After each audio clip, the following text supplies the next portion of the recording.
Hello, fellow risk takers, and welcome to my worst investment ever stories of loss to keep you winning. In our community, we know that to win in investing, you must take risk, but to win big, you've got to reduce it. Ladies and gentlemen, I'm on a mission to help 1 million people reduce risk in their lives. And that mission has led me to create the Become a Better Investor community where you get access to the tools you need to create, grow, and protect your wealth. Go to myworstinvestmentever.com right now to claim your spot. Fellow risk takers, this is your worst podcast host, Andrew Stotz from A Stotz Academy, and I'm here with featured guest Susan Frew. Susan, are you ready to join the mission? I am. Bring it on. Here it comes. Well, let me introduce you to the audience. Susan is a renowned, entertaining, and value-driven speaker and thought leader. She has coached hundreds of companies and nonprofits to great success. Susan and her husband, William, grew their trade business by 535% in just 1 year by creatively using 7 deceptively simple tools. Coupled with some good old-fashioned elbow grease. As a result, Sunshine Home Services now boasts a coveted spot on the Inc. 5000 list as one of the Inc. best places to work. Susan, take a minute and tell us about the unique value that you bring to this wonderful world. Well, we came at this business a little bit different than I think many. I was a business coach. I had just come back from an international assignment with AT&T, and I bought a business coaching franchise. And through that experience, I met my husband, and he was in new home plumbing. So I thought that after we had just gone through a horrible recession, that we should start a service plumbing business. And we moved to the Denver market and we started our company. And our big claim to fame is sending a thank you note to everyone every single time. We would send brownies if it was a larger purchase, and they were not Colorado brownies. They were just regular brownies. We would send gifts. We would send boo-boo flowers if we messed up. And we really got a reputation in the women market for being a little bit different than the average home services company. And that is something that's really taken us, from my husband in a truck to having a formidable size company that we're bringing forward into the future. It's interesting, what you're talking about is a very simple thing. I mean, come on. How can such a simple thing as sending messages and gifts and notes and brownies and, all that? First question is, how could such a simple thing have such a massive impact? And second question is, if it's so simple and powerful, why isn't everybody doing it? I think it's time, and people feel, that's too expensive. I don't want to do that. But if you look at the lifetime value of a customer in the plumbing or HVAC space, I mean, it's significant. I mean, if I have that same client for 20 years, they could buy 2 furnaces, they could buy 2 water heaters, they could buy 4 garbage disposals. I mean, it adds up, and they can refer us to a lot of their friends and family. Yeah, I mean, there's nothing like being treated, in a special sort of way. I guess, friends for life, customers for life, lifetime value is critical. Tell us, you mentioned about 7 simple tools. You also talk about your speaking. Maybe you can just give us a little bit of a hints about what you're doing on the speaking front. Well, I mainly speak to trade conventions. So I speak to plumbing, heating, air conditioning, roofing. I mean, you name it. I've coached 19 different trades. So that really lays the foundation for a ton. But lately, what I'm speaking about is this, Andrew, because this is something that is hugely troublesome here in the United States and probably around the world, is finding good workers. And I have a new keynote called Rockstar Recruiting for a New Generation. And I have come up with these very simple tools that I have been using. I've hired 5 people in the last 6 weeks using my little special secret sauce. And that is something that I'm teaching people how to do. I mean, not my competitors, but everyone else. And, it's interesting because even over here in Thailand, we have, it's a perennial problem for everybody to figure out how do we get better and better people into our business. And one of the little tricks that I've done over the years is, well, I didn't do it for the purposes of hiring, but I did it because I'm a teacher. I love teaching. So I started a course. Well, my expertise is in valuation of companies. So I started a course called the Valuation Masterclass. And then later we started the Valuation Masterclass boot camp. And for the boot camp, I always wear my very strong Aha. hat. And for those listeners out there, I'm putting on my drill sergeant hat. It's a tough 6-week program. We have about a 30%, dropout rate, but the 70% that survive, they've got the skills in valuation, they got the determination. And imagine, I can hire any one of those if I have a position available, and I can recommend those people to my corporate sponsors. So I see a Absolutely. lot of value in doing like competitions and doing like courses and training, because you get to see them kind of from the inside. What do you think about that in relation to what you're doing? Well, my husband does work at the trade school, so that's wonderful. And he teaches the first years. Now, granted, a smaller company like ours probably wouldn't be interested in hiring the first years, but a few years down the line, we hope that they think about us if they're looking to go into the service world. But something that I have learned is using video, because we are attracting a new and different generation of worker that wants to be connected more personally and in a deeper relationship. They don't want to work for a company. They want to work for a human being that Mm, they like, know, and trust. And so I have been sending personalized videos when I see a great resume, and making videos about what it's like to work for our company and what's it like here and what we're looking for, and then doing video interviews. So we're really just trying to take it tech up, right? I always mm. believe that tech first and people second. When we're trying to find a solution. That's interesting. I mean, we do that with our scholarship applications. We always have them submit videos so we can kind of get a feeling, and then go to the next step. So yeah, videos is interesting. You said something that really made me kind of set it, it made me think, because when I worked in Los Angeles, I worked for Pepsi. And when people ask me, where do you work? You work for Pepsi. But what I learned in Thailand is that people don't work for companies, they work for people. And so if you ask someone, who do you work Yeah. for? They say, well, I work for, so and so. And they don't connect. What they connect with is people. And so here you're saying that that's what the new generation is, looking for. And I guess all generations probably look for that, but maybe even more so. There's less connection in this world. So why not at least find a boss that you feel connected with? I went out and I interviewed a lot of young people, and I asked them, what do they want in a boss? What's important to them in an employer? And those were some of the things that I heard. They wanted a personal connection. They wanted to be known for who they are. They wanted to work for a socially responsible company. Mm, They wanted to work for a company that had promise for a promotion. They wanted, and this is an interesting one, which I think some of the older audiences that I speak with are a little perplexed by this.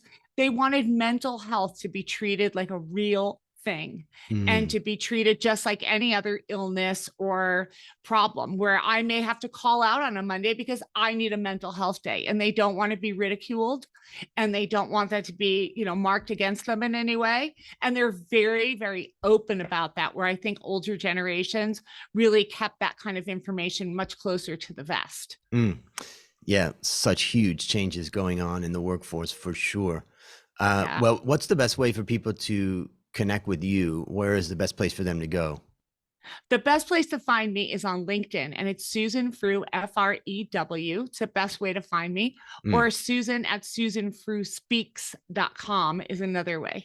great. Well, we'll have links to that in the show notes, ladies and gentlemen, so you can learn more. Well, now, Susan, it's time to share your worst investment ever. And Uh-oh. since nobody goes into their worst investment thinking it will be, tell us a bit about the circumstances leading up to it, and then tell us your story.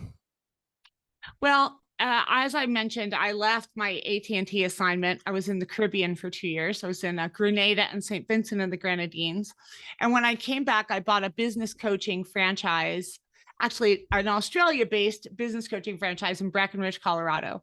Started coaching and met my husband through that. We moved down to Denver, and I was still coaching and speaking, and he was starting this little plumbing company using my office. And, all of a sudden we started growing and growing and growing. And I left my coaching practice. I'd become sick around that time too. So it just wasn't wasn't in the cards for me to continue coaching at that point. So we started the plumbing company, and things were like rocket ship launching, and we were undercapitalized. And I there's no shame in that. In most businesses are. We were undercapitalized. We were bootstrapping. I joke that I was Sunshine Home Services sugar mama, and sometimes I still am. And so what started happening is I started getting busier and busier with speaking again. And that's what I love to do. I love to be on a stage. I love to be delivering a keynote or a breakout, and working with people out in the world and traveling. And that's what lights me up. And so I started doing that, and I left my company in the hands of an employee that really wasn't the best employee idea ever. She had passed all the background checks, but that was about it.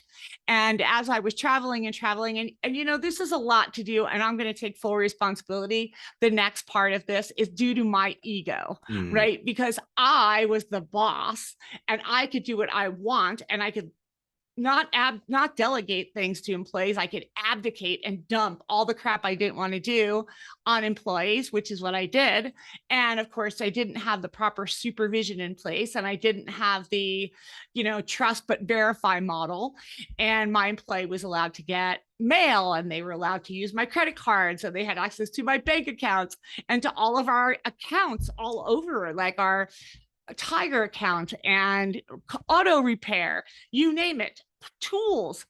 So one day I'm home, and I had dismissed the employee. We had had a blow up a few months before this happened, and I was really starting to peel back the onion of what had happened. And I get a knock at the door on a Saturday, and it's the postman with a letter saying that I owe the IRS, Internal Revenue Service, for those of you who are outside of the US, $498,000 in back taxes and fees.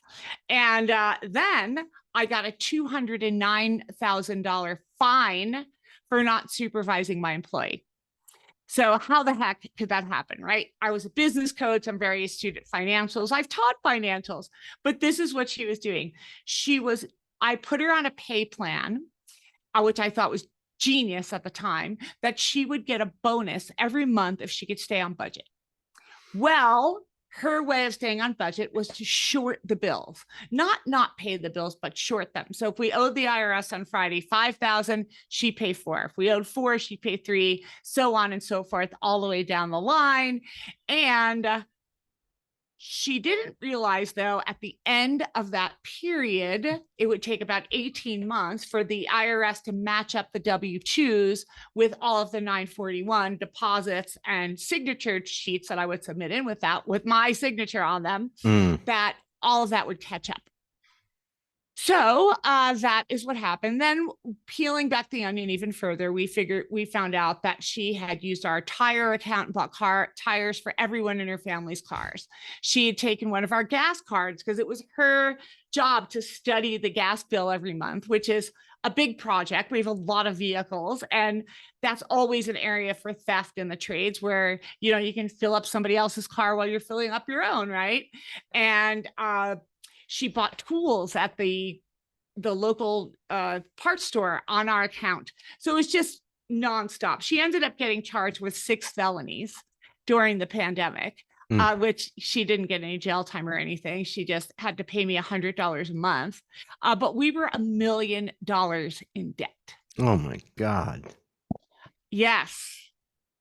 So humiliatingly, well, first of all, I should back up, because if I'm going to be really honest and blame this on my ego, I need to share with you what happened next. We all heard Brene Brown's fabulous TED talk about being vulnerable, right? Well, I went in and told my team, guess what, guys? We're $1 million in debt, but we're going to get through this. Yeah, bad move. She later said, hey, don't be so vulnerable that you're going to like hurt yourself and others. Like, that part was left out in the beginning. So I lost 10 employees almost right away. And then I realized that the big facility that we had, the big ego facility with the lighted sign on the side of the highway, that had to go. And Mm. we moved the entire office operations into my house, into the basement. And then we moved our shop into this little small shop down the road, and our revenue dropped significantly, but I was able to make us profitable again. Mm. And we were able to dig out over $750,000 in the last 2 years. It's actually getting closer than that. We're getting, I'm going to run my numbers here pretty soon with a grand total, but we're getting really close to being completely paid off of everything that had been transpired during that time. And it's still a struggle, right? Like Yep. I'm not ready to sell this company because being a valuation expert, that my EBITDA is not where it needs to be if you're in that much debt. And I actually have a new word for EBITDA. I call it EBIT, exit before it tanks. That's what that's what I should have done. So my focus in the next 5 years, we're doing some really disruptive things in our industry. We have put all of our prices on the website. My competitors are going to hate that. And we're adding more and more every single month. And that's just the way we're going to run. We're going to run full transparency. You want to know how you wake up in the middle of the night, you have no heat, you're freaking out. We don't want you to have anxiety. Please look on our website, put in your address. We will get the dimensions from Zillow, and we will give you a quote. Right. And, and if that works for you, then we'll come out on Monday and we will conduct our service call. But that's our story. And it's been a rough one. Wow. And was there a day that you can remember that was like the worst day, where you just like kind of it all caved in on you, talking to your husband, or you were alone, or what was the day? Yeah. So we had belonged to this peer group with the Plumbing Association, and we would meet in different cities around the country each quarter. And we would go to different people's shops, and whoever shop that, we went to, they had to host the meeting. They had to buy the food. They had to, they had to put on the show for the rest of the people. Well, everything had just hit the fan about a week before. We had no money, nothing. We were busted. Right. And we couldn't afford the food. We couldn't afford the hotel room that we rented. We couldn't have at our office because, we were already behind on rent. And it was so humiliating. Yeah. And then I think the second batch of humiliation, if you will, is I wrote a letter to every single one of my vendors, and I told them, I know I owe you money.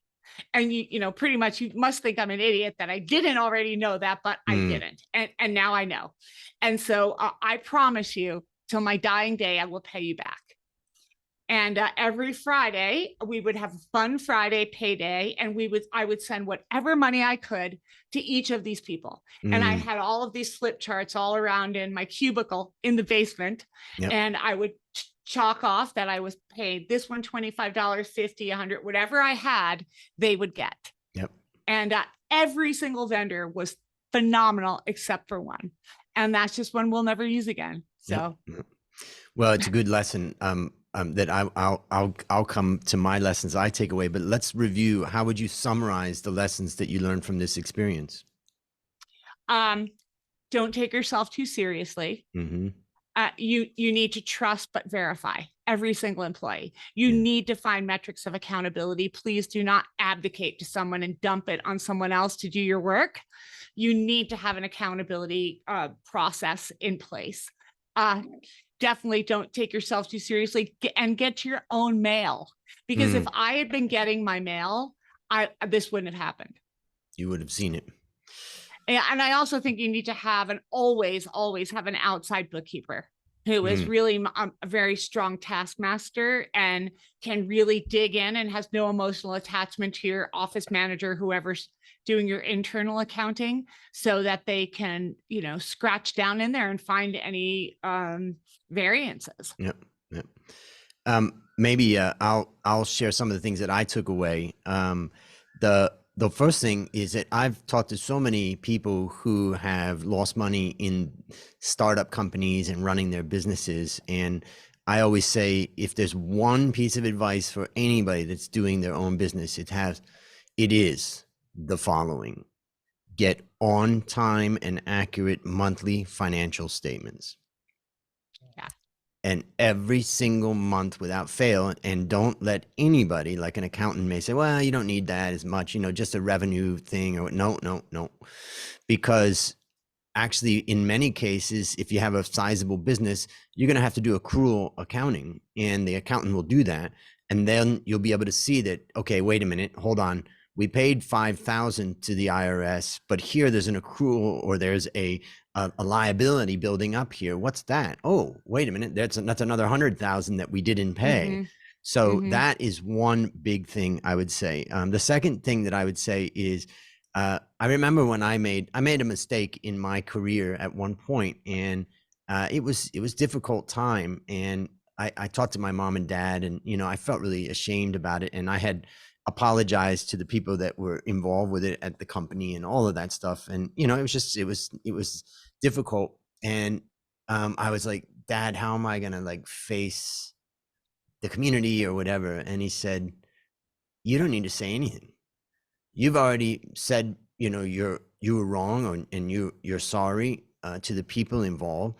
You've talked to us about it, and therefore get on with it and get on with what you got to do. And so the lesson that I learned is it's very important to be vulnerable, but be vulnerable with a small group of people that you trust, and then get out there. And and that doesn't mean that I would avoid talking about it if I was asked. I'm not trying to run away, but it's just that you don't need to go out there and share with everybody everything. And then the last thing that I just want to say is, I wrote this down when you're speaking: profit is glorious.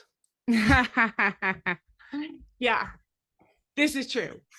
Or exit before it tanks, Yeah. So one of those. Yeah, I just think that, ultimately profit solves so many problems. And so for everyone out there that's struggling, focus on continuing to build the profit in your business. All right, now let me ask you, based upon what you learned from this story and what you continue to learn, what one action would you recommend our listeners take to avoid suffering the same fate? Well, I knew my books pretty well, and I'm in QuickBooks a lot, but you can still monkey around with them. What I would say is really have an understanding of your financials. I mean, I even recommend more than monthly. Like if you can be in there every day and looking at your transactions, I mean, and in plumbing and heating, we have so many transactions, right? If you've got 10 trucks running times three jobs a day, and that's a lot. So really watching that money, and also being very humble with your team. I mean, I have now put my desk, I'm in my home studio here, but I have a desk in the middle of our plumbing shop. Right. And that is where I am most effective, because I can hear, I can feel it, I can smell it, I can understand what's going on. I can catch little annoyances before they become big annoyances. And it's just been a remarkable experience for me, which I never expected. Fantastic. What's a resource of either something of yourself that you've got, or anything else that's inspired you or helped you, that you'd like to recommend to the audience? I'm going to recommend self-care. And I know that sounds really overused. Okay. And everyone has a different level of what self-care means. But if you're going to go out there and run a company, and you have employees that are counting on you, and families that are counting on you, you need to be in A1 shape. And that does not mean, eating pizza at 11 o'clock at night and never going to the gym or getting some fresh air, whatever it is. You need to make time for that, because it's going to make your focus better. It's going to make you stronger. It will give you better opportunity to make better decisions. So don't let that slide, because that really is the fuel of the engine that you need to be a peak performer. Great advice. Well, last question. What's your number one goal for the next 12 months? My number one goal for the next 12 months is, I recently in the last 90 days have come back full force to run Sunshine. And that's when I put my desk in the middle of the shop. And I have not done that in a number of years. My husband was in charge. He doesn't really love that part of the business, and that's fine. Everyone's got to do their thing. And he needs to be him, and I'm going to be me. You can't turn zebras into llamas. So for me, the next 5 years, starting with next year, is we are looking for the exit at the end and having a nice big EBITDA, healthy big EBITDA number, serving our clients first and doing an amazing job, because that's what's going to drop to the bottom line, and really being involved in every facet of the business and driving us to where we need to be. Exciting. Well, listeners, there you have it. Another story of loss to keep you winning. If you haven't yet joined the Become a Better Investor community, just go to myworstinvestmentever.com right now to claim your spot. As we conclude, Susan, I want to thank you again for joining our mission. And on behalf of A Stotz Academy, I hereby award you alumni status for turning your worst investment ever into your best teaching moment. Do you have any parting words for the audience? Make sure that you surround yourself with really loving, supportive people that you can trust, because you need them. And you do not need to be dumping all your problems on your employees. Find that really coveted group of experts that are your friends, maybe they're your family, mentors, and you got to keep them close, because those are the people who are going to get you to where you need to go. Beautiful. And that's a wrap on another great story to help us create, grow, and protect our fellow risk takers. This is your worst podcast host saying, I'll see you on the upside.